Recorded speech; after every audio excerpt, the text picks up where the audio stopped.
नमस्कार, आप देख रहे हैं न्यूज इंडिया। आपके साथ मैं दीपिका सिंह। देखिए, आज की तमाम 4 बड़ी खबरों पर हम चर्चा करेंगे, नजर बना के रखेंगे, जिनमें आपको बताएंगे बारी बारी से वो तमाम खबरें कौन सी होंगी जो आज दिन भर सुर्खियों में रहेंगी।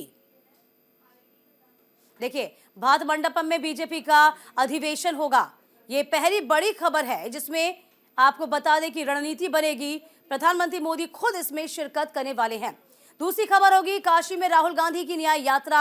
देखिए, यूपी में किस तरीके से प्रवेश कर चुकी है, क्या कुछ कार्यक्रम रहेगा राहुल गांधी का, किस तरीके से अपनी यात्रा को विस्तार देंगे, इस पर भी हम नजर बनाए रखेंगे। इधर दिल्ली विधानसभा में विश्वास मत पर चर्चा की जानी है। किस तरीके से अरविंद केजरीवाल ने विश्वास मत को प्रस्ताव को पारित किया, इसके बाद देखिए किस तरीके से अब चर्चा की जाएगी। चौथी और अहम खबर होगी किसानों से जुड़ी हुई। किसान किस तरीके से अभी भी मांगों पर अड़े हुए हैं और आज ट्रैक्टर मार्च निकालने की पूरी तैयारी में किसान जुट चुके हैं। तो चलिए शुरुआत करते हैं दिल्ली से बड़ी खबर के साथ। आज से बीजेपी का 2 दिवसीय राष्ट्रीय अधिवेशन शुरू होगा। जेपी नड्डा इसकी शुरुआत करने वाले हैं। अधिवेशन का उद्घाटन होगा शाम 7 बजे। बीजेपी के अध्यक्ष जेपी नड्डा उद्घाटन भाषण के साथ प्रगति मैदान के भात मंडपम में इस अधिवेशन की शुरुआत करेंगे। 11,000 से ज्यादा बीजेपी के नेता कार्यकर्ता इसमें शामिल हो रहे हैं। लोकसभा चुनाव के पहले बीजेपी का राष्ट्रीय अधिवेशन है। देखिए, बीजेपी का राष्ट्रीय अधिवेशन, बीजेपी का 2 दिवसीय ये राष्ट्रीय अधिवेशन है। दिल्ली के भात मंडपम में अधिवेशन करेंगे। जेपी नड्डा इसकी शुरुआत करने वाले हैं। 18 फरवरी की हम बात करते हैं तो 18 फरवरी को पीएम मोदी का संबोधन होगा। अधिवेशन में पेश होगा राजनीतिक प्रस्ताव। आगामी लोकसभा चुनाव को लेकर चर्चा की जाएगी। 11,000 से ज्यादा कार्यकर्ता शामिल होंगे। इधर विकसित भारत के संकल्प को प्रस्तुत किया जाएगा। देखिए, तमाम खास तैयारियां कर ली गई हैं। इन तमाम तैयारियों को भी हम दिखाएंगे किस तरीके से इस अधिवेशन की शुरुआत की गई है। देखिए, काफी बड़ा ये आयोजन है। तमाम जानकारी के साथ हमारे सहयोगी भात मंडपम से लगातार बने हुए हैं। अभिषेक विजय भी हमारे साथ हैं, आनंद सिंह भी हमारे साथ लगातार जुड़े हुए हैं। आनंद, सबसे पहले आपका रुख करती हूं मैं, इस वक्त आप क्या कुछ झलकियां देख पा रहे हैं, क्योंकि सांस्कृतिक कार्यक्रमों की झलक भी हम देख पा रहे हैं। तैयारियां क्या कुछ आनंद? जी बिल्कुल दीपिका, मैं आपको लेकर चलना चाहूंगा 2024 के उस महासमर की ओर जहां बीजेपी अपने तमाम 2000 लोकसभा चुनाव को देखते हुए उस कुरुक्षेत्र को जीतने को लेकर मंथन करेगी और देश भर से लगभग 11,500 कार्यकर्ता इस महासमर में आएंगे।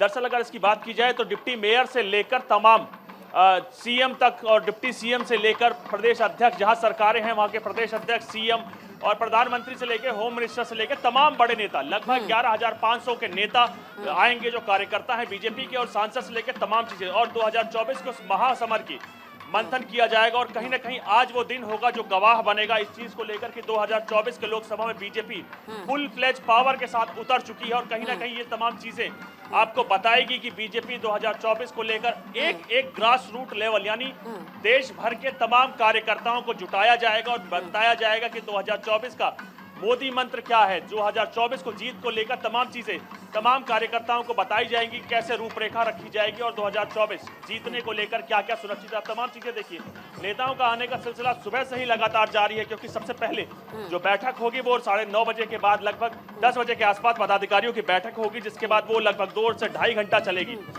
और अगर बात की जाए इस तमाम चीजों को लेकर तो देश में भारत की डाइवर्सिटी यानी अनेकता में एकता कहीं ना कहीं दुनिया भर में मशहूर है। और यही कारण है कि तमाम साजो सामान यानी भारतीय साहित्य, भारतीय कल्चर को तमाम रूप से लोगों के सामने दिखाया जाएगा। और यही भारत की खूबसूरती है कि डाइवर्सिटी है, इसमें अनेकता में एकता की गवाह बनेगी आज ये भारत मंडपम, जहां लगभग 11,500 बीजेपी के कार्यकर्ता, 1,000 लोग जो कि इस तमाम रूपरेखा को संगठित करने को लेकर है, और लगभग 500 पत्रकार होंगे, तो 13,000 लोग इस वक्त इस गवाह हैं और इस साक्षी हैं इस पल के, जो कहीं ना कहीं 2024 की बिसात को बिछाएगा और कहीं ना कहीं जीत को लेकर बीजेपी। बिल्कुल, देखिए, हमेशा से हम कह सकते हैं आनंद कि बीजेपी अपने ब्लॉक स्तर तक के तमाम कार्यकर्ताओं को मजबूत करती है और ये अभी तक का कहा जाए सबसे बड़ा अधिवेशन माना जा रहा है बीजेपी का।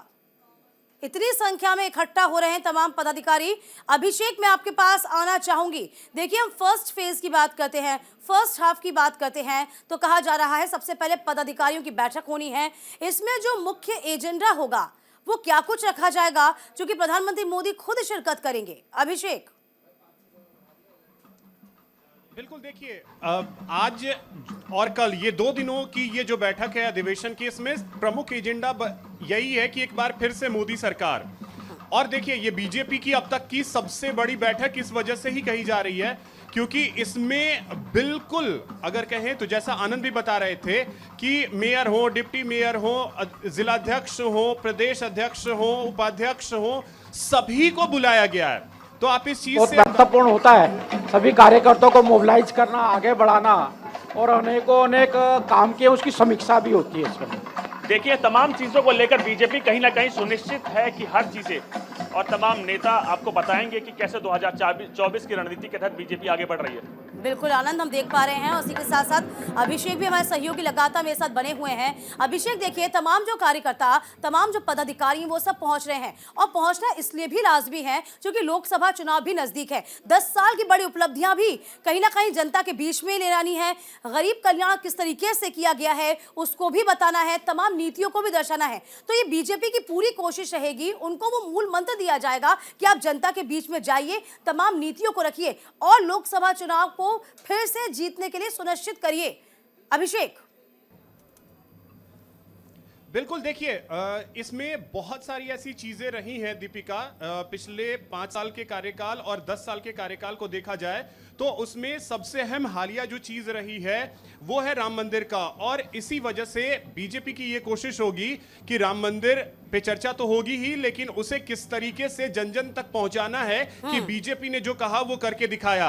इसके अलावा बीजेपी ने जो 370 का लक्ष्य रखा है अपने लिए, तो 370 को हटाने में अगर सबसे बड़ी भूमिका मोदी सरकार की रही है तो वो जन जन तक को बताया जाए कि हाँ, 370 हटाने के लिए हमने प्रयास किए, हमने वादा किया था और उसे हमने निभाया है। इसके अलावा बहुत सी ऐसी चीजें हैं, यहां बैनर्स और पोस्टर जिस तरीके से लगे हैं दीपिका, उसमें दिखाया गया है भारत मंडपम। जो आप देखें, भारत मंडपम को भी, क्योंकि ये एक तरीके से ड्रीम प्रोजेक्ट था प्रधानमंत्री का, ये भारत मंडपम बनकर के तैयार हुआ, तो इसे भी दिखाने की कोशिश होगी कि हाँ, हमने इसे बनाया। क्योंकि आप देखिए तस्वीरों को जरा जूम करके, अगर हमारे सहयोगी दीपिका एक सेकंड अगर जूम करके दिखा, कुछ चीजें नजर आएंगी जिसमें आपको मंगलयान नजर आएगा। मंगलयान के साथ साथ आप देखें तो लवलीना बोरगोहेन वो नजर आ रही हैं। इसके अलावा भारत मंडपम आपको नजर आएगा। तो ये ऐसी ऐसी चीजें रही हैं। राम मंदिर इसके अलावा है, साथ ही साथ अभिषेक, मैं आपको रोकना चाहूंगी, आनंद के पास चलेंगे। आनंद इस वक्त विपिन कोहली से बातचीत कर रहे हैं। हमारा शीर्ष नेतृत्व हमारे राष्ट्रीय अध्यक्ष नड्डा जी रहेंगे, अमित भाई रहेंगे, सरकार से अन्य मंत्री रहेंगे। तो ये बहुत महत्वपूर्ण एक हमारे लिए राष्ट्रीय परिषद की बैठक है। सर, कुल मिला के ये कह सकते हैं कि इस परिषद के बाद, महाधिवेशन के बाद बीजेपी इलेक्शन मोड में होगी। भारतीय जनता पार्टी सेवा भाव से काम करती है। मोदी जी जब सरकार में पहली बार आए तो उन्होंने कहा था कि मैं प्रधान सेवक हूं। तो मुझे लगता है कि वो जब सेवा भाव से होते तो आप राजनीतिक रूप से चुनाव परिमाण यो एक अपनी जगह है जिसके लिए काम करना है, लेकिन मूल रूप है कि भारत को एक विकसित देश बनाना है 2047 तक, जो हमारे सामने लक्ष्य है। सर, मुद्दे क्या क्या रहेंगे? थोड़ी देर तक हमारे राष्ट्रीय अध्यक्ष जी जब आएंगे, बैठकें जो होती हैं उसमें सारे मुद्दे हमारे अलग अलग कौन से सेशन होंगे उसकी जानकारी मिल जाएगी। लेकिन इस मूल रूप से आप देख सकते हैं कि जो पुराने परिषद में हुए आर्थिक विषय होते हैं, राजनीतिक विषय होते हैं, सामाजिक विषय, इन सब पर चर्चा होती है। बहुत बहुत शुक्रिया सर बात करने को लेकर। तो तमाम चीजें आपको बताएंगी। बीजेपी कहीं ना कहीं इस मुद्दे के बाद यानी महाधिवेशन के बाद सड़क पर उतरेगी और उनके तमाम मुद्दे जैसे नारी सशक्तिकरण, नारी शक्ति बंधन अधिनियम, चंद्रयान और कोरोना काल में सरकार की उपलब्धियां लोगों को बताई जाएंगी। और कहीं ना कहीं ये चीजें हर एक ग्रास रूट लेवल यानी एक एक व्यक्ति तक पहुंचाने को लेकर ही विकसित भारत संकल्प यात्रा थी। और आज अपने तमाम नेताओं को जो देश भर से आएंगे 11,500 कार्यकर्ता, उनको भी बताया जाएगा। और कहीं ना कहीं आज वो समय है और जो हम के साक्षी हैं कि ये चीजें ग्रास रूट लेवल तक जाएगी और बीजेपी कहीं ना कहीं लोकसभा चुनाव को लेकर अब एग्रेसिव देखिए, तौर पर आगे बढ़े। आनंद, हम इसलिए भी कह रहे हैं, यदि हम पिछले 10 साल पर नजर दौड़ाएं तो 2014 का यूं आपको लोकसभा चुनाव याद होगा, उसके ठीक पहले किस तरीके से रामलीला मैदान पर एक भव्य राष्ट्रीय अधिवेशन का आयोजन किया गया था। एक पावरफुल भाषण प्रधानमंत्री मोदी के द्वारा दिया गया था, आपको याद होगा वो 2014। उसके बाद 2019 में भी वही तस्वीर बनी थी। इसके बाद दोनों ही लोकसभा चुनाव जीते थे। इन दो मायनों से हम कह सकते हैं कि अधिवेशन न सिर्फ व्यापक है, बड़ा है, तमाम पदाधिकारी इसमें शामिल होंगे, एक बड़ा विजन यानी कि 2047 को लेकर एक बड़ी तस्वीर दिखाने की कोशिश बीजेपी की ओर से भी होगी। दीपिका, अगर बीजेपी का इतिहास बताया जाए तो इससे पहले एक 1995 में राष्ट्रीय अधिवेशन हुआ था जिसमें लगभग 50,000 के लगभग लोग आए थे और उसके बाद आज दूसरा महाधिवेशन है जिसमें 11,500 लोग आ रहे हैं। तो इन कार्यकर्ताओं की अब अगर बात करें तो देश भर से आ रहे हैं, यानी कश्मीर से लेकर कन्याकुमारी तक और गुजरात से लेकर अरुणाचल तक। तो कहीं ना कहीं बीजेपी उन तमाम कार्यकर्ताओं को आज वो मोदी मंत्र देगी जिसकी शुरुआत बीजेपी राष्ट्रीय अध्यक्ष जगत प्रकाश नड्डा अपने संबोधन से शुरू करेंगे और इसका खात्मा या करें समाप्ति खुद प्रधानमंत्री करेंगे। तो आप इसकी वैल्यू समझिए, इसको ग्रास रूट लेवल तक पहुंचाया जाएगा कि हर एक व्यक्ति तक। विकसित भारत संकल्प यात्रा बीजेपी पहले ही चला रही थी कि तमाम एक एक तहसील तक, एक एक ब्लॉक तक उसकी तमाम 10 साल की उपलब्धियां लोगों तक पहुंचाई जा सके। लेकिन उसके बाद ये दूसरा दौर की प्रचार होगा जो सीधे नेताओं के थ्रू जमीन तक जाना चाहती है बीजेपी। तो कहीं ना कहीं अपनी हर एक चीज यानी एक एक स्कीम, एक एक पॉलिसी, एक एक व्यक्ति तक यानी 140 करोड़ ये सुनिश्चित करना ये बीजेपी का लक्ष्य होगा। अभिषेक, मैं आपके पास आना चाहूंगी। देखिए अभिषेक, सुन पा रहे हैं आप मुझे? अभिषेक, आप तक आवाज पहुंच पा रही है?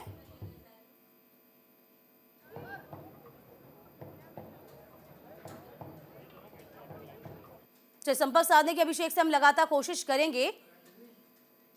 अभिषेक, सुन पा रहे हैं ना आप मुझे? एक बार चलिए कोशिश कर रहे हैं, शायद वहां पे संपर्क नहीं हो पा रहा है। आनंद, मैं आपके पास आ जाती हूं।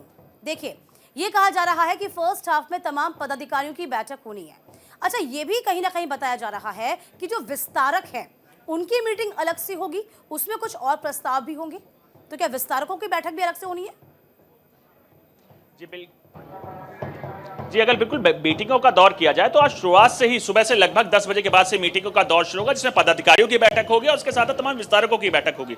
और आलम यह होगा कि तमाम मुद्दे जो कि मोदी सरकार ने पिछले 10 साल में लोगों के लिए किए हैं, वो तमाम पॉलिसीज, वो प्लानिंग रखी जाएगी कि हमने ये स्कीम को लेकर जनता के बीच गए जिसका इतना असर हुआ। पहले वो तमाम चीजें जो विकसित भारत संकल्प यात्रा में निकल कर आई है उसमें मंथन किया जाएगा कि कहां तक पहुंची है और कहां वो एरिया है जहां पर वो चीजें अभी रह गई हैं। और यही कारण है जब नेताओं को वो बताया जाएगा तो नेता की एक अपनी वैल्यू होती है, कहीं ना कहीं वो जनता का प्रतिनिधित्व करता है और यही कारण है कि उनको भी खुद वो चीजें समझाई जाएंगी कि आपको इस मुद्दे पर कैसे आगे बढ़ना है। जैसे ही उनको समझाई जाएंगी, अब लोकसभा चुनाव सर पर है तो अब नेता की अगर बात की जाए तो अपनी कॉन्स्टिट्यूंसी में वो जाएगा तो लोगों को बताएगा कि हमने मोदी सरकार ने पिछले 10 सालों ये किया है।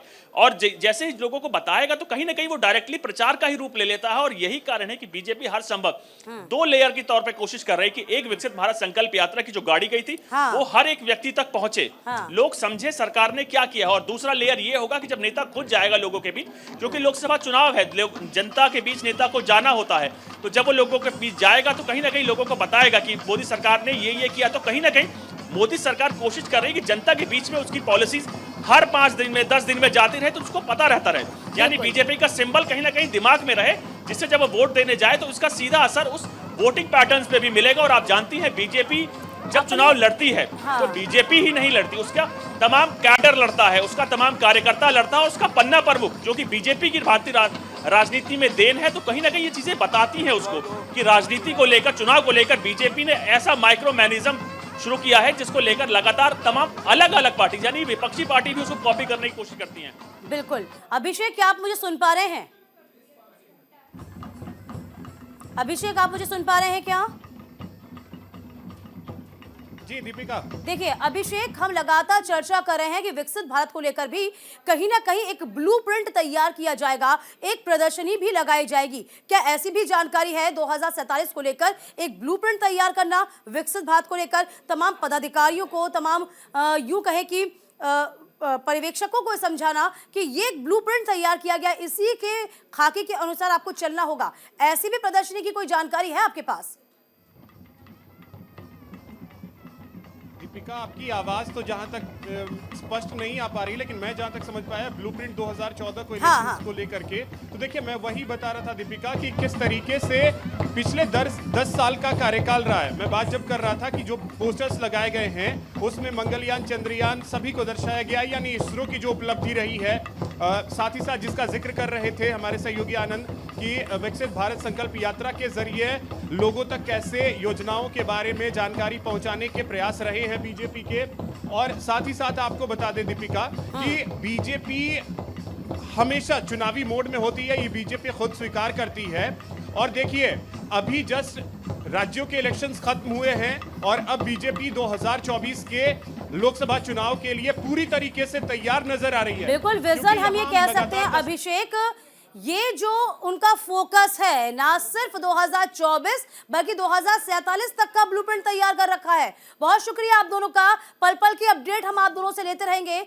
इस बीच आपको बता दें किसान आंदोलन का आज 5वां दिन है। हरियाणा में किसान आज ट्रैक्टर मार्च निकालने की तैयारी में। कुरुक्षेत्र से पंजाब हरियाणा बॉर्डर तक मार्च निकाला जाएगा। तो किसान आंदोलन का 5वां दिन और 5वें दिन में किसान अभी भी अपनी मांगों पर डटे हुए हैं। कुरुक्षेत्र से लेकर पंजाब हरियाणा बॉर्डर तक रैली निकाली जानी चाहिए। गुरनाम सिंह चढ़ूनी के किसान निकालेंगे ट्रैक्टर परेड, ये बड़ी खबर आपको बता रहे हैं। तो पंजाब में 2 दिन के लिए टोल फ्री कराएंगे किसान, ये भी आपको बता दें।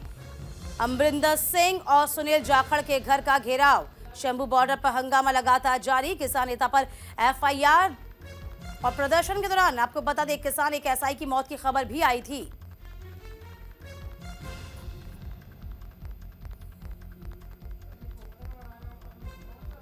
तो हरियाणा में किसान आज ट्रैक्टर, तमाम जानकारी के साथ हमारे सहयोगी हैदर अली इस पूरी खबर पर नजर बनाए हुए हैं। हैदर, देखिए कल किस तरीके से पूरा प्रदर्शन देखा गया और इसके बाद हम कहें कि लगभग 5वां दिन हो रहा है, लेकिन अभी भी संभावना यही बनी हुई है कि किसान अपनी मांगों पर अड़े हुए हैं। यदि हम आज की बात करते हैं तो आज किसानों का ट्रैक्टर मार्च निकाला जाना है। कुरुक्षेत्र से पंजाब हरियाणा बॉर्डर तक रैली निकालेगी संभावना है। फिलहाल क्या कुछ जानकारी?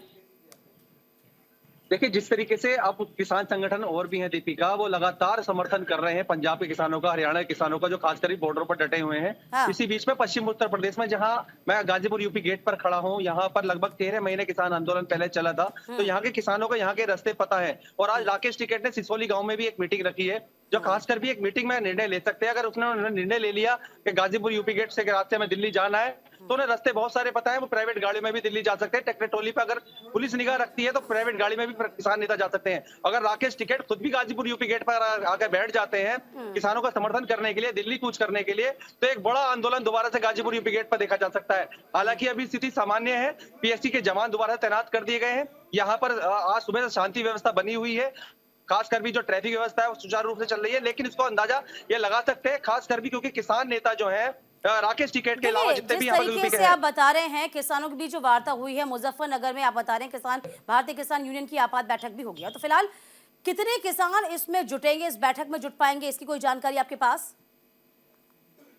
देखिए दीपिका, लगभग 50 के आसपास जो किसान संगठन और भी यहाँ पर पश्चिम उत्तर प्रदेश के अंदर रहते हैं, हाँ। खासकर भी यहाँ पर इनके संगठन के लोग हैं, चाहे चढ़ूनी के हों, चाहे कोई और भी गुट बहुत सारे हैं, तो ये कहीं ना कहीं सिसोली गांव के अंदर मौजूद होंगे। उस पर एक निर्णय लिया जाएगा और निर्णय लेने के बाद जो भी अंतिम निर्णय होगा तो उसका कहीं ना कहीं इंतजार रहेगा। खासकर भी प्रशासनिक अधिकारियों को ये सोचना पड़ेगा कि उस मीटिंग के अंदर निगाह रखी जाए, क्योंकि अगर राकेश टिकैत ऐलान करते हैं दिल्ली कूच करने का, तो गाजियाबाद से या खासकर भी उनके एरिया से जितने भी बॉर्डर पड़ते हैं, जितने भी जिले पड़ते हैं, उन पर बैरिकेडिंग लगा देनी चाहिए और खासकर प्राइवेट गाड़ियों को भी चेक करना चाहिए। क्योंकि राकेश टिकैत का खासकर भी यही है, इतनी देर बाद, इतने दिनों बाद, 5 दिन बीतने के बाद वो खासकर भी आक्रामित है और कहीं ना कहीं किसान नेता भी है। अगर ऐसे में वो ऐलान करते हैं, कल जिस तरीके से यूं कहे कि 4 दिनों से हम देख रहे थे, तमाम जो बड़े चेहरे थे उन्होंने कहीं ना कहीं दूरी बनाई हुई थी। अब वो तमाम जो बड़े चेहरे हैं किसानों के, वो सामने आ रहे हैं संगठनों के।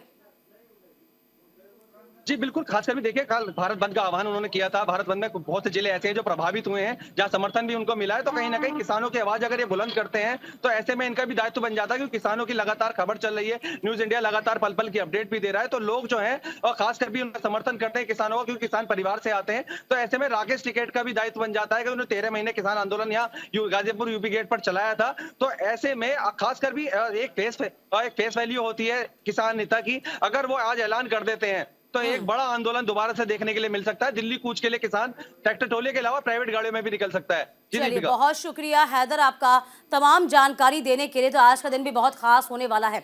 इस बीच बड़ी खबर है, राहुल गांधी की न्याय यात्रा यूपी में एंट्री होगी। इस बीच आपको बता दें, इस खबर पर हम नजर बनाए रखेंगे। फिलहाल वक्त एक छोटे से ब्रेक का हुआ है।